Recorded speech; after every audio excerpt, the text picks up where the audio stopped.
Hi, my name is Miguel Sangalang. I'm the Director of the Bureau of Street Lighting for the City of Los Angeles.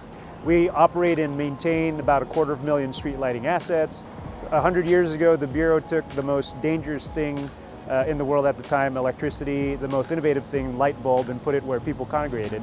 We've been doing it for 100 years, basically digging the holes, putting pipes and putting poles in the ground.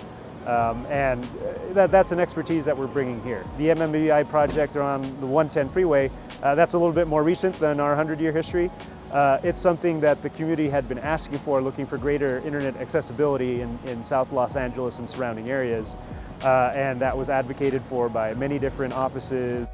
We got a good technique going, the crews are all spread out and working and cohesive with each other, and I think we're doing a great job. Take a lot of pride in what we're doing and try to give back to the community and making things safe and help people out in any way we can. There's many different areas too that CDT is focused on and building, Los Angeles being one of them. It made for just kind of like a wonderful partnership that ended up melding together.